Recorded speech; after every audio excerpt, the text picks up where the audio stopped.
तो dear students, chemical kinetics का lesson चल रहा है। केमिकल काइनेटिक्स में हमने कुछ चीजें डिफाइन की। Rate of reaction, average rate of reaction, instantaneous rate of reaction and the factors which influence the rate of reaction. हमने कोलिजन थ्योरी की बात भी करी। इसके बाद हम आगे बढ़ते हैं। एक्टिव मास को भी हमने डिफाइन कर दिया था। मोलर कंसंट्रेशन को एक्टिव मास कहा जाता है। इसके बाद हम आगे बढ़ते हैं law of mass action. Law of mass action, law of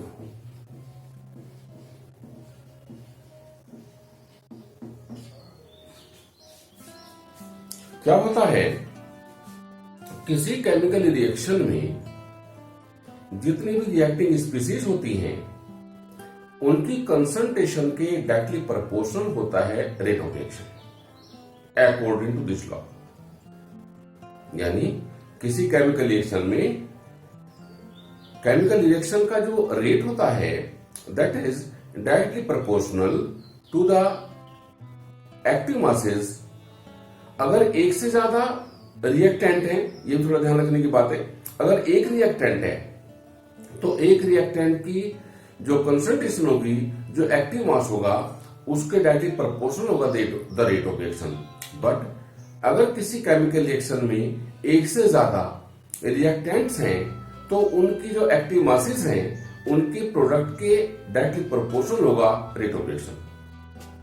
अगर एक से ज्यादा मोल्स हैं तो मोल पावर हो जाती है ऊपर। मेरी बात clear? According to law of mass action, the rate of a chemical reaction is directly proportional to the product of active masses of reacting species to which active mass raised to the power equal to the stoichiometric coefficient। मतलब suppose करिए कोई reaction है, A gives product,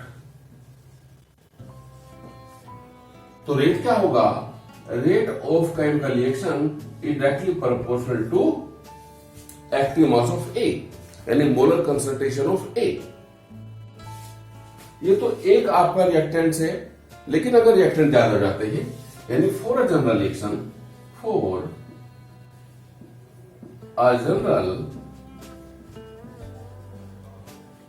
reaction क्या हमें क्या क्या AA plus BB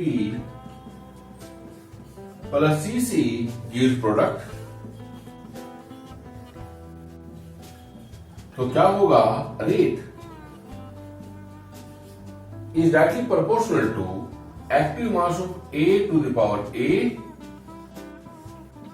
B to the power B and C to the power C। यह है क्या? Law of mass action. Clear हो गया? The rate of a chemical reaction is directly proportional to the product of active masses of each reactant species to which each active mass term raised to the power equal to the stoichiometric coefficient। अगर एक से ज्यादा moles होते हैं, एक से ज्यादा reactants हैं, तो उनके एक्टिव मासेस के प्रोडक्ट की पावर ले जाएंगे उनके मोल्स को, तो that is rate of reaction. इसे क्या बोलते हैं? Law of mass action. Clear है? इसके बाद हम आगे बढ़ते हैं मोलिक्युलरिटी and order of reaction.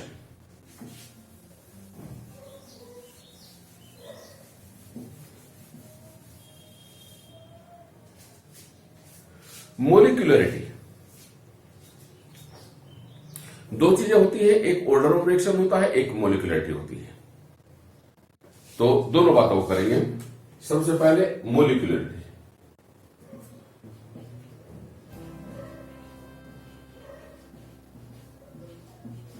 मोलिक्युलरिटी of a reaction. किसी केमिकल रिएक्शन में पार्टिसिपेट करने वाले minimum number of moles of reactant को हम क्या बोलते हैं? मोलिक्युलरिटी। मतलब किसी केमिकल रिएक्शन में जितने आपके रिएक्टेंट्स होंगे उनके जो मोल हैं उन मोल्स को हम क्या बोलते हैं, मोलिकुलरिटी। बट ऐसा भी नहीं होता। होता क्या है कि the minimum number of molecules of reacting species which must collide simultaneously is known as molecularity। यानी जिनकी आपस में कोलिजन से रिएक्शन होती है। सपोज करें कोई रिएक्शन है, उसमें 5 मॉलिक्यूल पार्टिसिपेट कर रहे हैं, लेकिन रिएक्शन 2 मॉलिक्यूल के आपस में कोलाइड करने से हो गई है, तो देयरफॉर उस केमिकल रिएक्शन की जो मोलिकुलरिटी होगी वो क्या होगी, 2। तो मैंने क्या बोला, फिर ध्यान सुनिए। The molecularity of a chemical reaction may be defined as the minimum molecules of reacting species which must collide simultaneously is known as molecularity of reaction। इस हिसाब से जिन केमिकल रिएक्शन की मोलिकुलरिटी 1 होगी उनको हम यूनिमोलिकुलर रिएक्शन बोलेंगे, जिनकी 2 होगी उनको बाइमोलिकुलर रिएक्शन बोलेंगे, और जिनकी 3 होगी उनको हम ट्राइमोलिकुलर रिएक्शन बोलेंगे। मैंने एक रिएक्शन लिखी, H2O2 gives H2O plus half food। इस रिएक्शन में H2O2 की 1 मोल जो है रिएक्शन को स्टार्ट कर रहा है, तो therefore it is unimolecular reaction. लेकिन जिस रिएक्शन में 2 यानी H2 plus Cl2 gives 2HCl, या इसकी जगह पर आप चलो जो भी,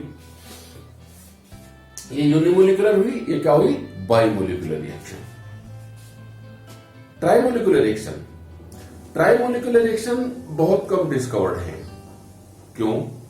ट्राइमोलिकुलर रिएक्शन के लिए क्या होता है कि 3 मोलिक्यूल्स का आपस में एक बार कोलाइड करना जरूरी होता है, जिसकी पॉसिबिलिटी कम होती है। ये 3 मोलिक्यूल है मान लीजिए, तो 3 मोलिक्यूल आपस में एक बार कोलाइड करेंगे, एक बार, तो क्या होगा, वो ट्राइमोलिकुलर रिएक्शन होगी। इसकी पॉसिबिलिटी कम होती है। होता क्या कि कोई 2 मोलिक्यूल आपस में कोलाइड कर जाते हैं, रिएक्शन स्टार्ट हो जाती है, तब तीसरा मोलिक्यूल आता है। यही वजह है कि ट्राइमोलिकुलर रिएक्शन बहुत कम डिस्कवर्ड है, और ट्राइमोलिकुलर रिएक्शन से ऊपर मोलिकुलरिटी वाले रिएक्शन तो डिस्कवर्ड ही नहीं है। मेरी बात क्लियर होगी? ये है molecularity of reaction. Order of reaction, इसके बाद चलते हैं ऑर्डर ऑफ रिएक्शन।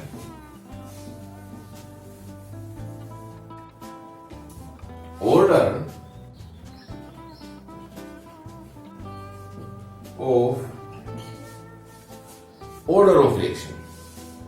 अब किसी केमिकल रिएक्शन में पार्टिसिपेट करने वाले वो रिएक्टिंग स्पीसीज जिनकी कंसंट्रेशन का चेंज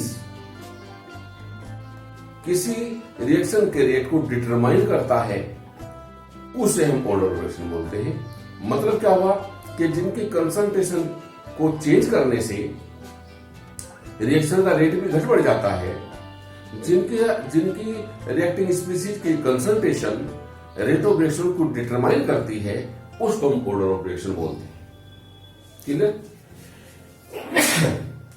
सॉरी। अब जैसे मैंने क्या कहा, H2 plus Cl2 give 2HCl in the presence of sunlight। ये रिएक्शन जीरो ऑर्डर रिएक्शन है। क्यों? इस रिएक्शन में ना तो H2 और ना ही Cl2 दोनों की मोलिक्यूल का concentration change rate of reaction को डिटरमाइन नहीं करता। In the excess of H2 and Cl2 reaction होती है in the presence of sunlight, तो इस वजह से क्या है, जीरो ऑर्डर रिएक्शन। क्लियर?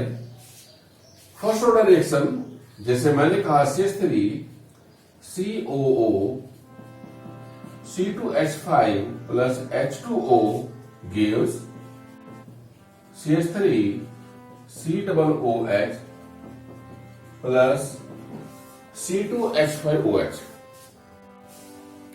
इस रिएक्शन में H2O का एक molecule and CH3COCH5 ethyl ethanoate ethyl acetate का एक मोलिक्यूल जरूरी है for the proceeding of reaction.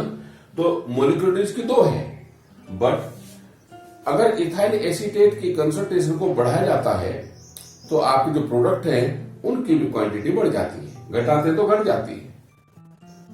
H2O की कंसंट्रेशन को घटाने या बढ़ाने से प्रोडक्ट की क्वांटिटी पर कोई खास फर्क नहीं पड़ता।